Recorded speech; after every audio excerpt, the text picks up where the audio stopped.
Tā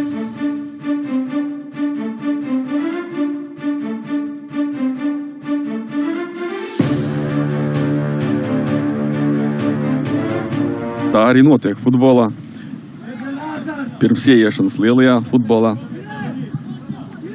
Tieši tādā veidā jauniešu futbolā jāmēģina pievērst savu uzmanību, jāmēģina izcelties, un tad jau varbūt arī atveras kādi vārti uz kādu labu klubu, kur jau tālāk attīstīties, augt un mēģināt iekļūt sastāvā. Laužas, tas pats Čurlinovs, 3 spēlētājs apspēlē vārtu priekšā un ir vārti, diemžēl.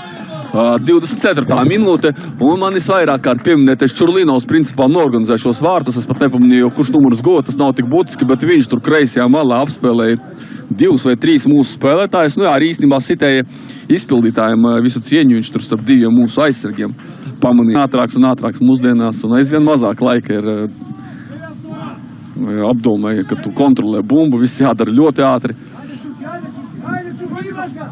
Skaidrs, ka šajā vecumā grūti prast visu ātri darīt, un 11 metru sodastiens. Nu šeit Utināns nepažēlo mūsējos, un atkal tas pats 15. numurs, kurš principā ir uztaisījis līdz šim brīdim spēli vienatnē. Pirmajos vārtos viņš apspēlēja mūsējos pāris spēlētājus un izdarīja kvalitatīvu centrējumu, un tagad Darko Čurlinovs nopelna 11 metru soda sitienu. Nu, diemžēl, protams, cerēt, ka neizdosies šo pendeli realizēt. Viņa pendeli nopelnījušā spēlētāja partnerim. 10. numurs sitiens uzmina virzienu mūsu vārtsargs Soloha, bet nespēja izglābt, un rezultāts kļūst 0-2 39. minūtē.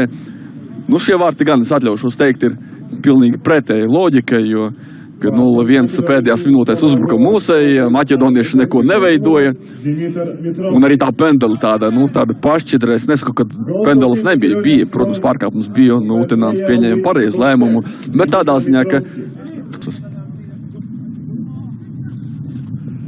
īstenībā, ja Maķedonija izdosies uzvarēt ar vismaz 2-3 vārtu starpību, tad būs laba vārtu starpība Maķedonijas komandai. Šeit bīstama situācija un ir 3-0. Šoreiz pa laukuma vidu norganizē uzbrukumu Maķedonieši. 9. numurs gūst vārtus. Nu, brīnišķīgs iznākums, teiksim tā, pirmajā puslaikā Maķedonijas izlasīja. Savukārt mēs abus pirmos puslaikos gan pret Norvēģiju, gan pret Maķedoniju esam zaudējuši ar 0-3. Es domāju, ka tūlīt arī drīzumā būs vietai, bet sodu laukumā mēs netiekam, pie sitieniem no labām pozīcijām mēs netiekam.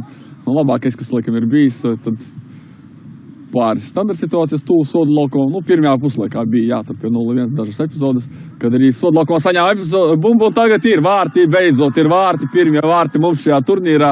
Dzirdu arī tribīnēs prieku. Tikko teicu, ka netiekamies līdz labiem sitieniem, un beidzot tas mums izdodas pirmo reizi šajā puslaikā. Un ir vārti, neredzēju, kurš guva, bet līdz šķiet, ka varētu būt Smetānovs, kurš nāca uz maiņu. Cauršāva vārtsargu, vārtsargs varēja bumbu atvairīt, principā